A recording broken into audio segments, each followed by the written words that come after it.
Welcome back to All This Math. This is Professor Parker, and we're going to be doing some multiplication with rational numbers, right? Except what's a little different about this example is that we actually got three rational numbers. Normally, we're going to multiply with just two numbers or two fractions, but now we got three fractions, right? So notice what we have. We have negative 2/3 times positive 1/2 times a negative 6/7. So it's a couple ways we could do this. The typical way is just to multiply straight across, horizontal.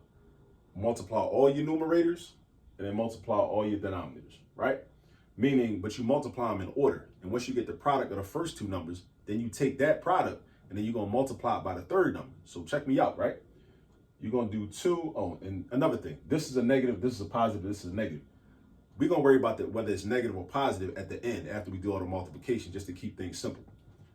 So for now, we're going to pretend that this is all positive. Everything is positive, right?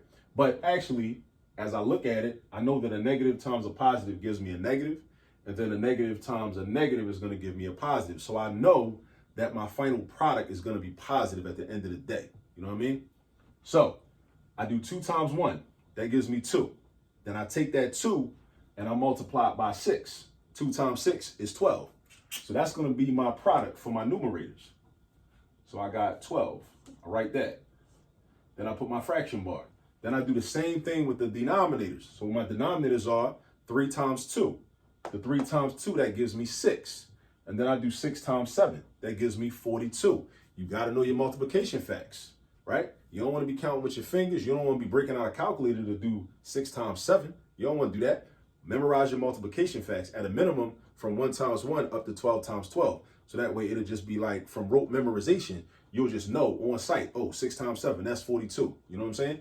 That's what you want to do. Do yourself that favor. Memorize your multiplication facts. I can't stress that enough. All right. So now I got 12 over 42. Now, this is a fraction.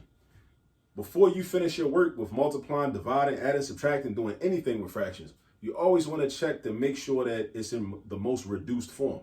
How do I do that?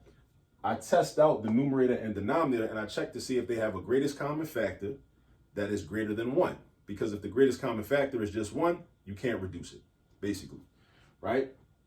Because you would just end up, now in case you're wondering why that is, I'm gonna tell you. Because if the greatest common factor was just 1, all you would end up doing is dividing each number by 1. And if you divide each number by 1, that's not gonna change the numbers. So that's a good question if you was thinking that, like, why, what's so special about the greatest common factor being 1? That's why, because it's not gonna change nothing, right? But let's look at these numbers. So I got a 12 and I got a 42. So I'm trying to think, like, what's the biggest number that can multiply into both of these, right? Or that is a factor of both of these? What's the biggest number? I know, I'm thinking, because I got a lot of experience, I know that 2 is a factor of 12 and 42. But then I'm thinking, like, I don't know if that's the greatest one, though. Because if I pick 2 and 2 is not the greatest one, I'm going to just have to keep reducing. So to make things easier, I want to pick the greatest number, the greatest option, first off. So that way I'll be one and done. I don't got to keep reducing and keep finding greatest common factors over and over again. That's the logic behind that, right? So I look at these numbers and I'm like, okay, the greatest common factor of 12 and of 42 is 6. 6 is what they have in common. Because I know I could do 12 divided by 6 and get a whole number. I know I could do 42 divided by 6 and get a whole number. So I'm going to do that. 12 divided by 6 equals 2. So I cross off this 12 and it turns into a 2. And then I do the same thing with the 42. I do 42 divided by 6. I cross off the 42 and I get a 7. So now this answer is going to be 2/7. That's what that's going to be. And it's positive, like I said from the beginning, because I got a negative times a positive, which gives me a negative product. And then I take that negative product and I multiply it by another negative, which gives me a positive. So that's why my final answer is a positive. But check this out. I want to flip it another way. And I'm going to rewrite this problem and I'm going to do it in a way where I can cross cancel. So you can see what that's going to look like. So let's say I got negative 2/3 again times 1/2 times negative 6/7, right? And I want to see if I could cross cancel. Now, when we cross cancel, we look at diagonals. We look at numbers that are diagonal from each other, right? And we try to see if those two numbers have a greatest common factor. So from the beginning, I'm looking at 3 and 1. 3 and 1 have a greatest common factor of 1, so I can't do nothing with those two. But what about 2 and 2? 2 and 2 are the same number. They got a greatest common factor of themselves, of 2. So I do 2 divided by 2. I cross that out. I got 1. I do 2 divided by 2 here. Cross that out. I got 1.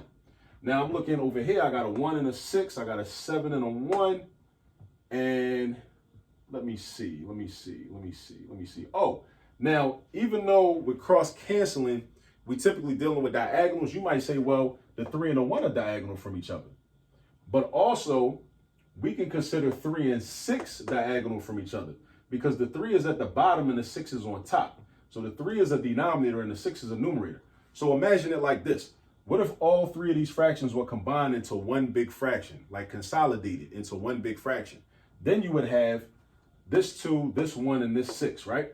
You would have this 3, originally a 2 and originally a 7 in the denominator. So then you would be able to reduce, because you'd be able to divide this 6 by this 3. You'd be able to do that because they'd be right over top of each other. So really cross canceling is just something you do when 2 or more fractions are not combined into one fraction, but you still basically doing what would happen if they was, you know?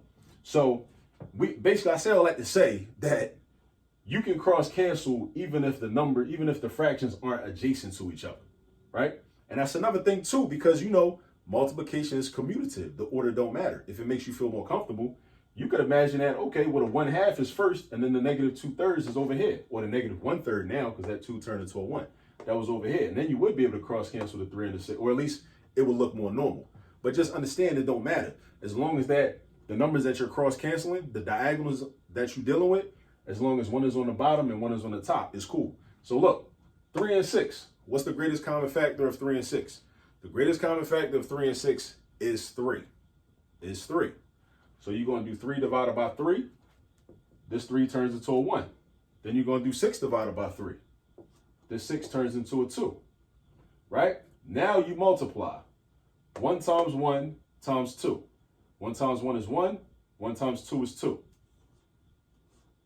And then you do the denominators. You multiply the denominators. You do 1 times 1, which is 1, and then 1 times 7, which is 7. Right? Again, negative times a positive is a negative. That negative times another negative is going to give you a positive. So my final answer is 2/7, just like it was up here. All right? So that's that.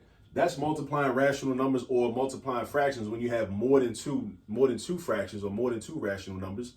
And we basically do things the same way, but you know, it's a little bit more involved. That's it. So here's the example. Now, in order for you to really learn it and really commit it to memory and retain the information, now it's time for you to go practice on your own.